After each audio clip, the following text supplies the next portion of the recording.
everybody. I'm Varnika, Senior Analyst at Twimbit. Welcome to our panel discussion today on SME Banking, a growth opportunity in Asia Pacific. And I'm super thrilled to have our future of banking experts, Shelly and Kunal, to join me for this discussion. So let me quickly introduce Shelly, who is the VP Operations for Shubh Loans and has over 20 years of experience in the banking industry. Welcome, Shelly. Along with her, we have Kunal, Senior Business Leader and Product Manager, who has over 10-year plus experience in product development, innovation, and strategy. Welcome, Kunal. Hi there. So let me start. So one of the things that we've realized is that the top challenges for SMEs is a financial credit constraint, and that's very prevalent in Asia Pacific. Because what I see is that there's a market demand for financing which is greater than $5 trillion US. However, only 50% of that is met today. So to begin our discussion, I want to start with a fireside chat between the two of you, where I want to throw questions and would like you to take a position quickly. It will help us understand the market dynamics. So let's start. Let's have Shelly first and Kunal second. I mean, I'm giving the ladies first preference here. That's perfectly fine. Perfect. Yeah. So begin with the first question. So would you invest your money in any of the startups, banks looking at addressing the SME banking opportunity? A yes or a no for you, Shelly? Yeah, absolutely. It's a huge opportunity. If you already spoken about the size of the pie, it's more than $5 trillion opportunity, and definitely, yeah. If I throw the same question to you, Kunal, what would be your answer? I would concur with Shelly. I think that irrespective of the times that we're in right now, I think that the market opportunity is still there. Right. If you think about the untapped market, around 33% or so, businesses don't have access to, to a lot of financial services or inclusion in that sense. Right. It's a big issue, and I think it's still one that's worth pursuing in that sense. Yes. So the second question, so will it be global tech giants who will be the ultimate winners, or will it be the banks who will be the ultimate winners when it comes to serving to SME needs? What do you say, Shelly? Yes or no? So I'll take the third way between yes or no. So I would say the global giants. So I'll segregate them in few sectorial things. So one we talk about, the one is e-commerce, one is tech giants, then we have the banking and NBFC institutions, and then maybe we can include the telecom operators, who may not be the front end runner for this, but they are the facilitators of this. So if I talk about who will be the winner, I think I see it as more of a collaborating approach where these guys have to talk hand in hand, because every one of them, e-commerce player or the tech giants, they're sitting on enormous data. So how they took the insights from databases, the SME behavior, looking at their challenges and looking at the product fit, right? So one, they learn, and how telecom operator can provide that's the infrastructure for these front runners to provide that awareness and digital adoption. I think this all of them have to go hand in hand. I don't see a clear winner there, but yes, the banking and NBFC has to collaborate to reach to those levels. Interesting. And what do you think, Kunal? Yeah, I kind of agree as well. I think that each of those three that you mentioned have a part to play, and in fact, they're all trying to make some kind of inroad into the SME banking lending space in particular. I think from an SME point of view, there have to be a collaborative approach. I think most SMEs wouldn't ordinarily just go to a telecoms operator for a loan or any kind of financing. So I think that there have to be some collaborative tie-up with a fintech company that specializes in that per se, in order for them to get growth potentially. And to Shelly's point around data is really important. So how do you go about collating and analyzing that in order to come up with a list of people that you feel would be credit worthy in that sense, or would be worth pursuing from a financing point of view. So I think it'll be a mixture of these, along with one or two major sort of local fintech players, depending on the region.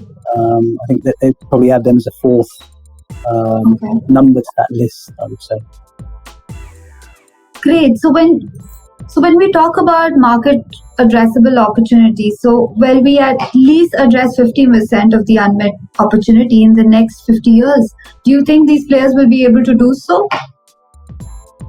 Next 50 years or next 5 to 10 years? 5 to 10 years. If you ask me 50 years, Vanika, I'm sure definitely Yeah. I would have a doubt, or may not be then also 100%. We may get incremental opportunities, further evolving of ecosystem, and anything new problem statement comes in. How we look at that in 50 years, but coming back to 5 to 10 years, may not be 100% because it's huge. If you talk about especially the APAC region, right? We are contributing like that population contribution to the global percentage of opportunity would be at least 60%, if not less than that.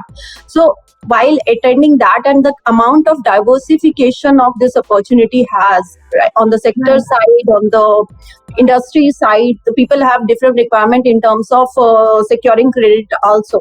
So the lending opportunity, again, we can break down into the industry specific, and then we have fintech itself is divided into solving the payment. So if you see, APAC region mostly always been in a cash intensive economy.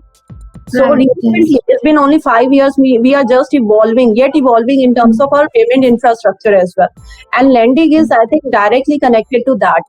So 5 years will not be, I would say, 100%. It kept on evolving. Maybe we will be able to, in 5 years, will be address at least 50 to 60% of the problem. And that comes with the latest learnings we have come, because COVID itself has pushed that, it's super fast speed we have acquired those payment adoption, digital adoption has reached new heights. If that kind of, sustenance happen, we may look at that 50 to 60% at least getting addressed. And I think those 60%, the work that we've done in those 60% will be an acceleration, and we'll be able to achieve faster in the next plus 5 years. So that 10 years would actually be able to accelerate. The first 5 years, the build-up will accelerate the next 5 years. Absolutely. So first 5 years, we are building the foundation. We learn the lessons. We learn in the environment. We learn the post-environment recovery will, bring out some new learnings, and some, again, that sectoral divide will also change. So prior to COVID, we had different sector as priorities. We had the e-commerce as a priority. We had the, payment industry as a priority. But now suddenly it moved to education, it suddenly moved to insurance, it suddenly moved to some other sector which comes in the essentials, right? So that's all 5 years of learning and then 5 years of acceleration, rightly mentioned. Interesting. And what about you, Kunal? What do you think? Yeah, I think that, so if you go back to the point you made earlier about the landscape, so we've got we know we've got a funding gap of about 5.2 trillion USD, and there is still 58%, roughly 58% global demand. Now, COVID would have had some impact to that. Shelly and I were just talking offline about the impact of that and how SMEs globally are struggling. In Europe certainly, but also similarly in the Asia Pacific region. So the demand might have tailed off a little bit because some of these businesses may not be transacting anymore in that sense. Nonetheless, I still think that that demand will still be there. It'll be a slow start. I think once the economies across the globe start to recover from effectively being locked down for a period of time, that does take its toll, and that's not something that you can get over very quickly. So there will be a period of downtime and recovery. Nonetheless, that demand will still be there. So it might not be around 60% now, pre-pandemic. But that demand isn't suddenly going to disappear. So it will be slow, incremental, and hopefully, fingers crossed, it will pick up again as more people look to start their businesses again and look to start over completely. So let's see. So if we had to deep dive, so in the sense the gap is almost 50%, that's huge. So if we had to deep dive and come up with some certain pressing challenges why SMEs struggle to gain this financial credit. So what do you think is the most important or the key factors? A few of them that I thought that has become quite relevant in a SME's journey to get a credit is that most of the banks reject them because their information is inaccurate, or they do not have enough information to actually build a credit profile, or their digital adoption is low. So the avenues to access information about an SME is actually reduced to only their financial statements.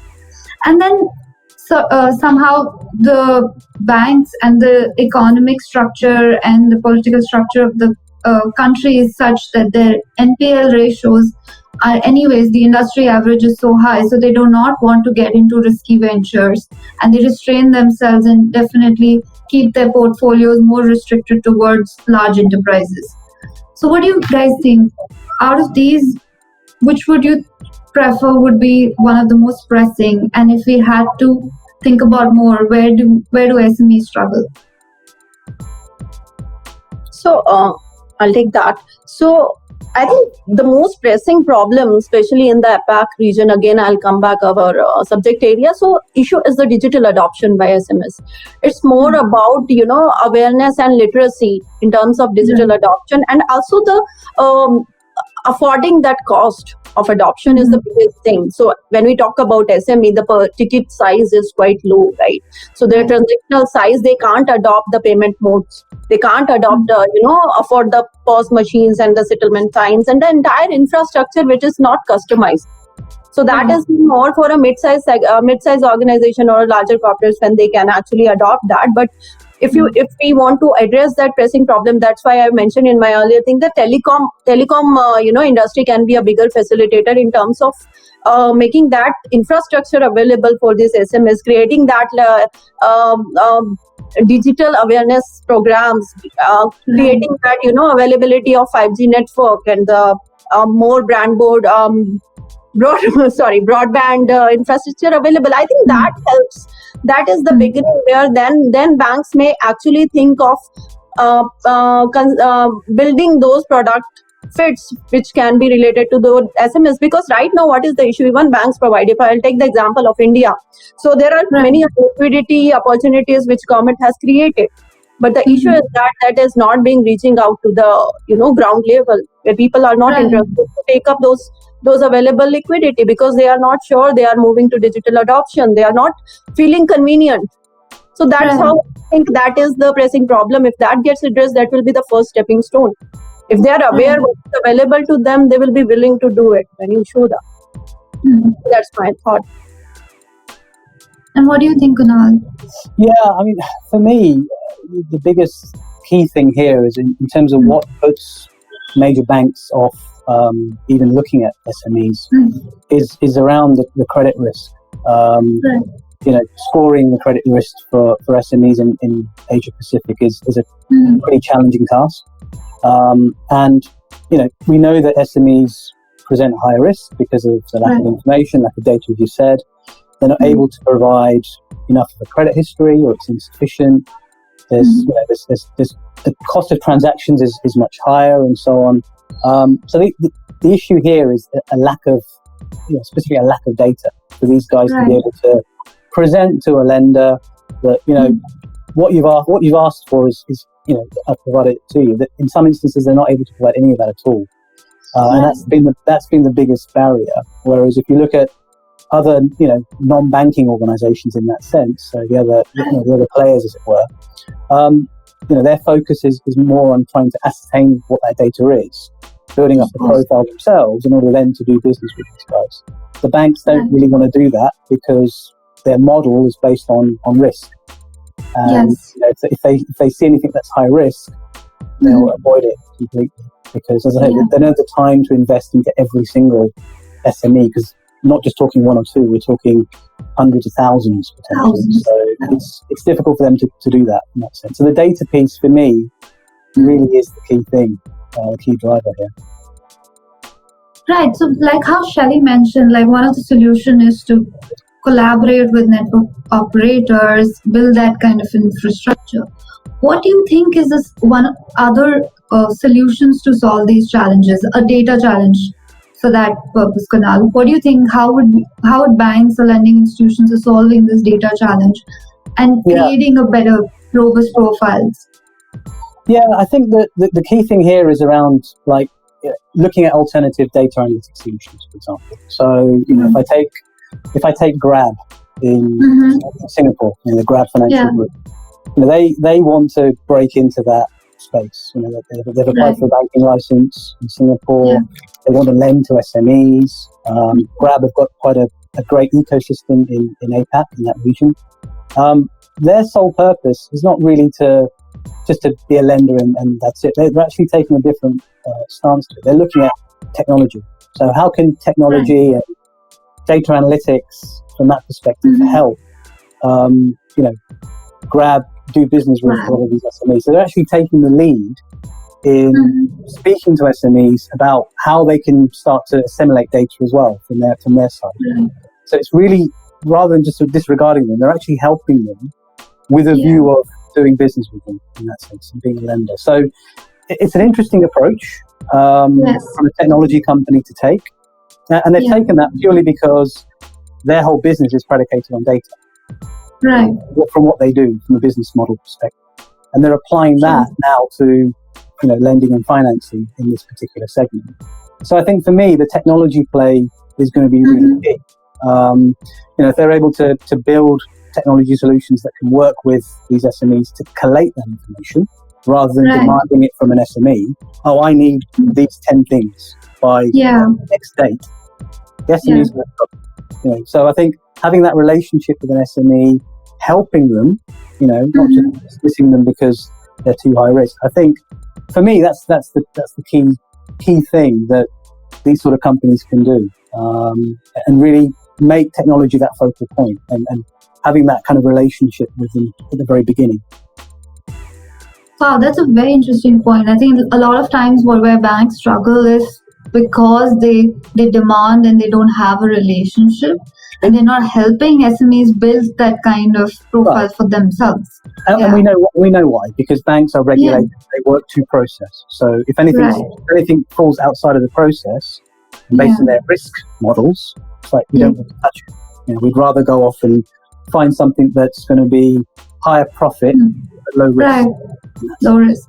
So interesting because I was just trying to understand my bank's model in China, and 80% of their customers are first-time loan borrowers. I mean, those SME, this entrepreneurs or the small or micro enterprise or individual enterprise, they are unable to access credit from the traditional setup. And how China is anyways the kind of economy which is highly digital and would require these folks to come on board, and there's a lot of information available on them in their internal systems, but still they're not able to reach out to traditional banks, but they're going out to these fintech companies who become larger than in terms of granting credit.